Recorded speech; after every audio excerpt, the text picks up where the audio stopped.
Welcome to This Week in East Brunswick. Today, Judith Leblein stops in at the annual Girl Scouts Women of Distinction Awards. And she'll also have information about a fundraiser for Elijah's Promise Soup Kitchen in New Brunswick. It's still not too late for seniors to get help with filing their tax return. This week's Voice of Experience segment will tell you how.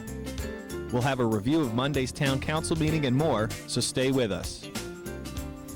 I'm going to tell you about a really special holiday called Eid al-Fitr. Eid al-Fitr, the Feast of Breaking Fast, is the holiday to thank Allah for the opportunity to fast in the month of Ramadan. In the Quran, Allah promised to His believers He would multiply one good deed by 10 times. On Eid's day, we wake up early and get showered and wear new clothes. And then offer a prayer. Together we offer a prayer called Salat al-Eid. After the prayer, we greet each other by saying, "May Allah bless your good deeds and happy Eid." Eid also reminds us of our obligatory duty to pay zakah, which is giving money to the poor, so they can also enjoy and celebrate Eid. It's really special for Muslims. Some decorate their homes, others invite their friends to their homes. Special food and delicious desserts are made for the guests. People give toys and money to the children. Greeting phone calls and colorful cards are given to families and friends. I hope now you know how special Eid al-Fitr is to me and my whole family.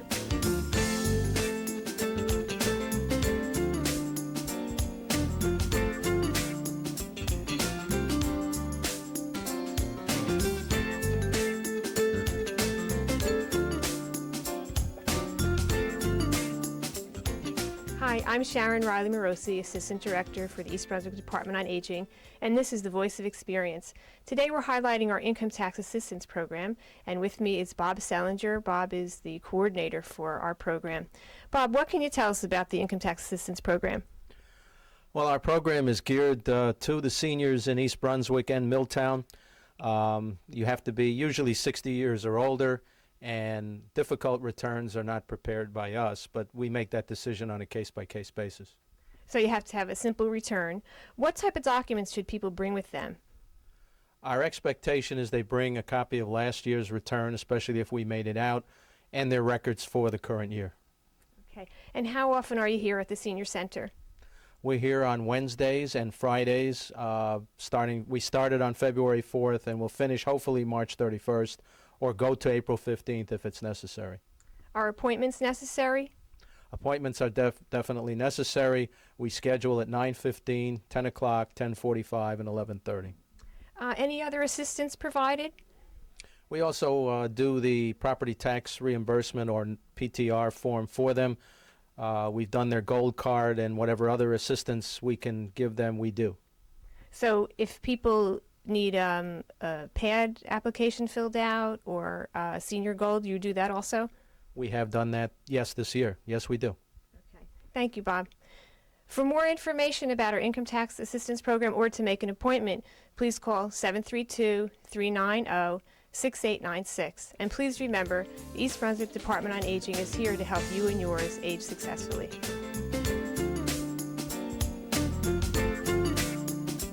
Hi, I'm Judith Leblein, and we're on the set of Conversations here at East Brunswick Television. Joining me is Reverend Lizanne Finston, and she is with Elijah's Promise Soup Kitchen in New Brunswick. Welcome. Thank you, Judith. And I love soup, and the opportunity to eat a lot of soup in beautiful crafted bowls is coming up. That's right. And it's a benefit for Elijah's Promise. It's called Empty Bowls. Tell us about it. Empty Bowls is actually an event that was started by and inspired by East Brunswick's own Annalise Mueller, who's a resident potter and a volunteer at the Soup Kitchen. She's a wonderful artist. Wonderful artist and human being. And Annalise and her students at her studio have created literally hundreds of little handcrafted bowls. And on the day of the event, on April 25th, There will be 3 different wonderful soups available, and we'll be filling those bowls with soup and raising money to support the work of Elijah's Promise Soup Kitchen. What a great idea. So you get to go home with this beautifully handcrafted bowl. That's right. You get to have great soups prepared at Elijah's Promise. And it's Sunday, April 25th from 12 until 2. That's right. All the money goes to Elijah's Promise? That's right. All the money goes to Elijah's Promise. And tell people that aren't aware of Elijah's Promise what kind of services you provide. We provide a soup kitchen that's open every day of the year. We served almost 98,000 meals last year to people in the community. We do a number of different feeding initiatives along with that. We do social services, culinary job training. We have a catering enterprise and a whole lot of other things that go on every day. So it's not just about feeding the belly, it's about helping people move on in their lives and find valuable careers. That's right. Who's going to be preparing the soups? Actually, students and graduates of the culinary program. And some of the graduates of the culinary program are working in restaurants throughout New Jersey right now, really high-level restaurants. Yeah, we've had students working at fine-end restaurants to corporate facilities and hospitals and the university and all over the place. They're doing really well. So you can expect some really good soup and some really beautiful bowls. Soup. Excellent soup and beautiful bowls. Now, there's a $20 donation. Do they need to register ahead? If they would like to register ahead, they can call our office and RSVP to 732-545-9002, extension 10, or the operator, and or they can show up the day of the event. Wow, $20. All the soup you can All eat the soup you can eat in a beautiful bowl. That's right.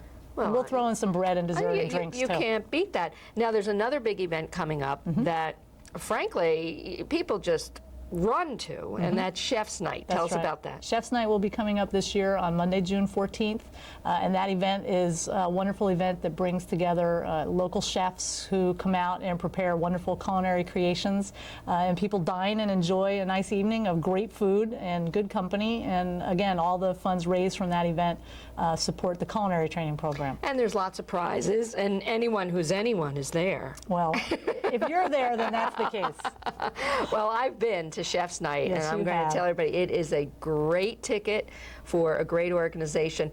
And Elijah's Promise, how many years now? Elijah's Promise has been around as Elijah's Promise since 1989, so 15 years. Wow, 15 years serving the people of Middlesex County. Yes. And as a reminder for all of our viewers, poverty is all over Central Jersey, That's right. and it could be your neighbor. Yeah, all over Central Jersey, all year round. And so I encourage people to be thinking about ways that they can make a difference and contribute to organizations that are helping people who are poor. Well, there's whenever they can. 2 tasty ways to do it. There's Empty Bowls, which is on Sunday, April 25th, and there is Chef's Night on Monday, June 14th, so you can fill your belly so other people's bellies can get filled That's too. right. And the number one more time, Reverend. Is 732-545-9002, extension 10. Thank you so much. For This Week in East Brunswick, I'm Judith Leblein. At last Monday's Town Council meeting, Mayor Neary gave a report on residential development. We are all aware of the efforts that we've made over the past 7 years to stop residential development. But that is not the same as stopping growth. And although we may not use the term smart growth 7 years ago, it clearly was the concept being proposed. The idea that we can maintain a strong local economy and a commercial tax viability is still preserve hundreds of open acres is a classic description of our efforts. We also know that the axiom in determining the value of real estate is location, location, and location. But I want to add one additional word in discussing the value, mainly timing. When I came before this Township Council in late 2003 with plans to redevelop the property that East Brunswick owns on Route 18 and Tice's Lane, we believed that we had an excellent mix of location and timing. And it appears that with your unanimous support, we were right. The potential of using this underutilized 30 acres of commercial property in order to create a transit village was an example of good location and good timing. Frank Regan, our special counsel, can answer any specific questions about the proposal we received, the time frame of the process that we have before us, and the legal requirements that are necessary for redevelopment. And I believe now that we have these proposals to work from, we can craft our vision of a transit village. In addition, I will be appointing a citizen committee to join us in the process. They will work with our staff and with the Township Council in refining these proposals. The citizens will be chosen for the expertise in many of the aspects needed for assisting us in this process. I anticipate people with planning experience, with a strong financial background, and a commuter who can represent that critical facet, and several strong at-large citizens who can help formulate and express the needs of our community. Since Council President Stahl represents the council on the planning board, I've asked him to serve as your representative to this committee. Dave's legal and business background will bring essential insights in discussing our options. The rest of the committee will be announced as soon as I get the responses to the phone calls that I made today. This redevelopment plan is exciting for me as I see the potential for our future. A transit village with its tremendous property tax stability feature, its architectural plans for the 21st century, its downtown possibility, its job creation potential, and the overall modernizing of our commercial corridor is something that I believe has positive impact on nearly everybody in our town. And although we are still in the early stages of planning for redevelopment, I don't want to lose the opportunity we have, and I want to keep this momentum going. The developer of this project, which will be chosen by you, the Township Council, needs the support of our community. And the reasons for this support is obvious, for the competitive edge that we must preserve and enhance in our efforts as we move together into the future. The next Town Council meeting will be on Monday, April 19th. On April 3rd, which is Saturday, at Brunswick Square Mall, Middlesex County will be hosting Child Safety Day between the hours of 10 in the morning until 3 in the afternoon. And the subject is child safety. There's going to be a variety of displays, a lot of people there. The county will be giving out a couple different items. In particular, we'll be giving out DNA kits for your children, or for children, and we encourage parents to use them. That requires them to take a swab from the inside of the child's cheek. Important information about doctors and dentists and contact people, photographs, and we encourage the parent to take that and then put it in their freezer so they have information set aside in the event the child is missing. Also, we will have bicycle safety awareness. We will be teaching parents how to make sure a bicycle hat or helmet is properly fitting. We will have displays on gang violence, drug awareness. We will also talk about internet safety. And one of the things we'll be giving out is a CD that will be given out for free. It has a value of $40. The county prosecutor will be giving those out for free, and that gives the parent the ability to see what their child is looking at on the internet. It's extremely important, and as I said, that'll be given out for free. In fact, the whole day is for free. We'll also have some things for children. We'll have a magician, a clown. Your children will be fingerprinted if you want to have them fingerprinted. You'll learn, I mentioned about gangs and drug awareness. We'll teach the parents and give them information about what to look for to see if your child is involved in gangs or on drugs. There'll be a lot of things happening like that, again, with an eye toward educating the children and also the parent as what they can do to make sure their child is safe. We'll be giving out gun locks. We have about 5,000 gun locks. If anybody wants to take one, they can certainly take one there, no questions asked whatsoever. Again, we'll have people from our prosecutor's office, from the sheriff's office, from county corrections, from other agencies. I know East Brunswick Police Department's going to be involved in that. We're going to talk about bicycle safety. We will be inspecting car seats to make sure that car seats are properly installed. And if the car seat is defective or there's something wrong with it, we'll actually be giving the parent a car seat. So there's going to be a lot of education happening, a lot of things, like I said, to teach our parents in the county about what they can do to make sure their child's safe. So it's extremely important, and I encourage all parents and children to come out, again, on April 3rd at Brunswick Square Mall between the hours of 10 and 3.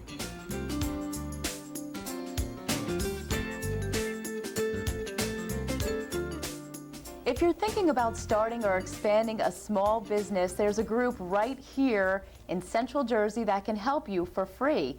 Hi, I'm Diane de Oliveira, and with me today are counselors with S.C.O.R.E, the Service Corps of Retired Executives. Thank you for being with me, Gunter Lewin and Bruce Peter. What is S.C.O.R.E? S.C.O.R.E is a group of volunteers that belong to the Chapter 14 in Central New Jersey. We operate out of Raritan Valley Community College. We have counseling sites there. We have one in Somerville and one in Franklin Township. How long has S.C.O.R.E been around? Since 1964. That long? Yes. And there are still so many business owners out there who are thinking about starting up or expanding that don't know you exist. Right, and our service is free, so that's why we're here today, to try to get the word out to people. So if they call and make an appointment, we can set them up with a counselor and help them out in starting business. And it's confidential. Whatever they tell us stays with us and doesn't get broadcast to anybody else. Now, I think I've read or heard before that 90% of small businesses fail in the first year. Is that true? That's correct. That's correct. And in most cases, it's due to either lack of experience or lack of capital or no business plan. So, in addition to helping them get started, you mentioned the business plan. What does a business plan consist of? A business plan is really a roadmap.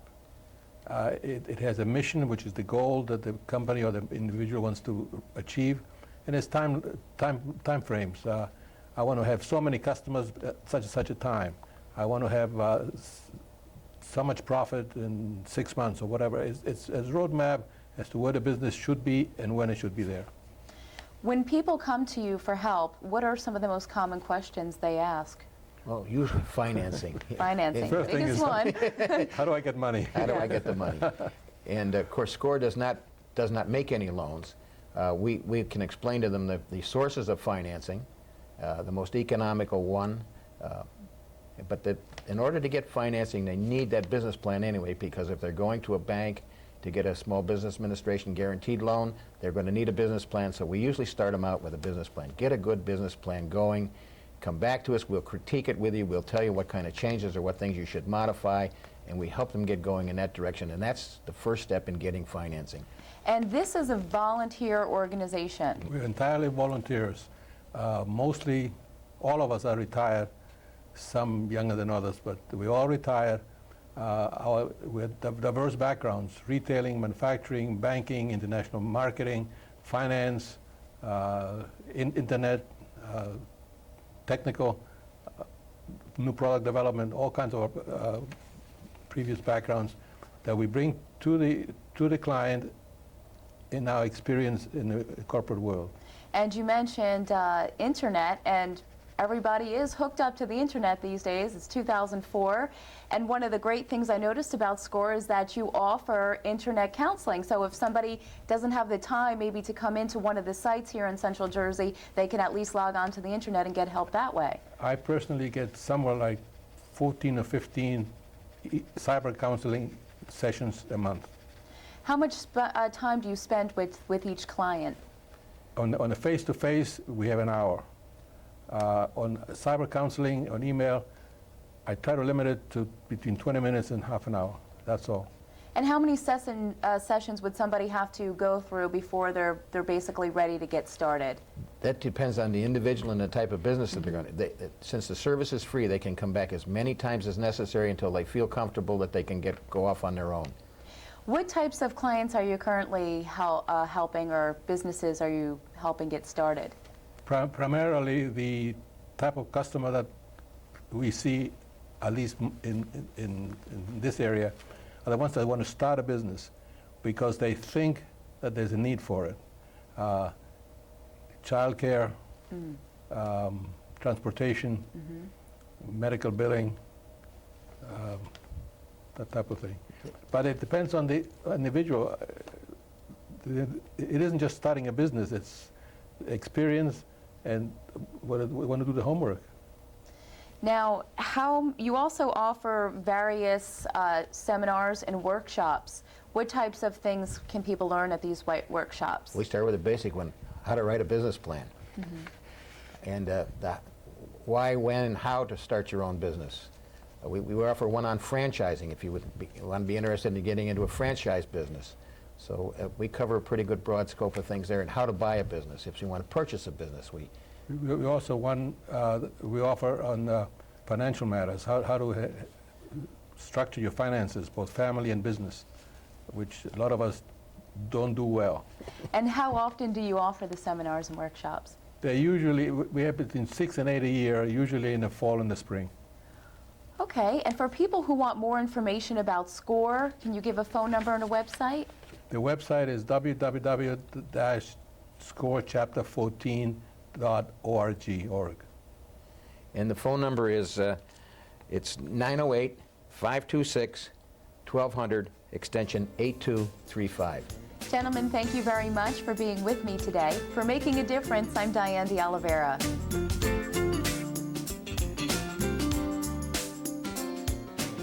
Hi, I'm Judith Leblein for This Week in East Brunswick.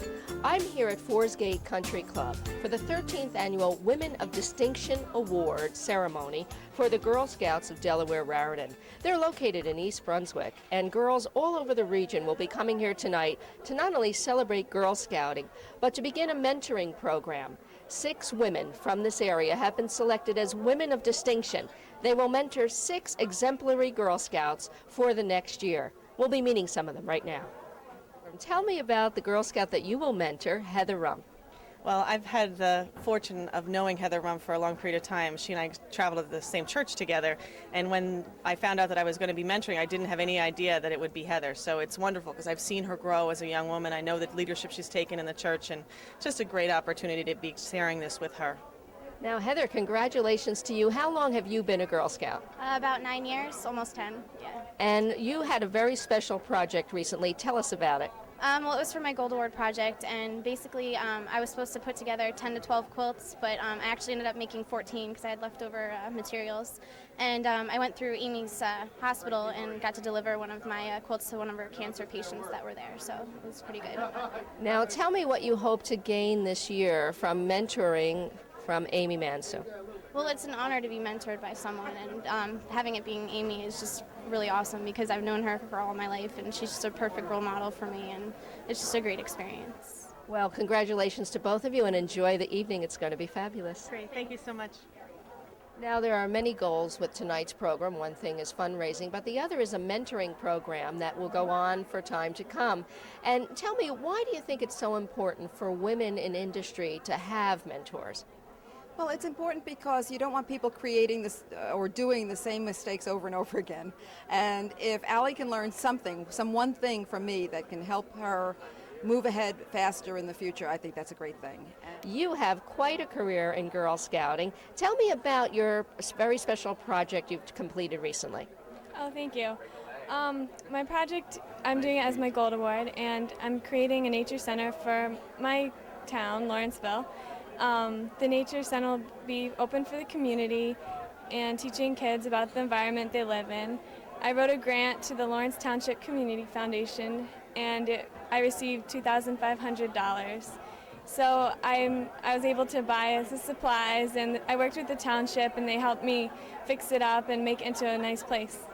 Now tell me about this wonderful honor tonight. What was your reaction when you were contacted by the Girl Scouts? I was very surprised. The Girl Scouts is such a wonderful organization. I was a Girl Scout many years ago, so it was so nice. And I think that, you know, the opportunity that they give you to mentor a young woman is fabulous. And your observations of Rachel Rain? She is a remarkable young woman.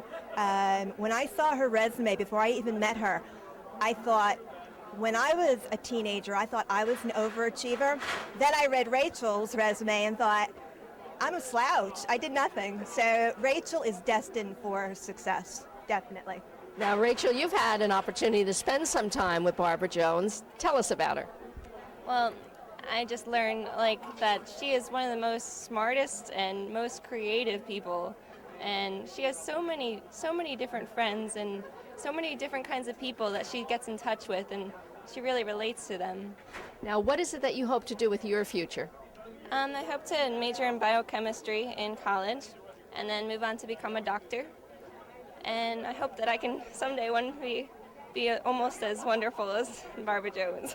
And tell me, what things did you learn from scouting that you think will carry you through that very long journey on your way to being a doctor?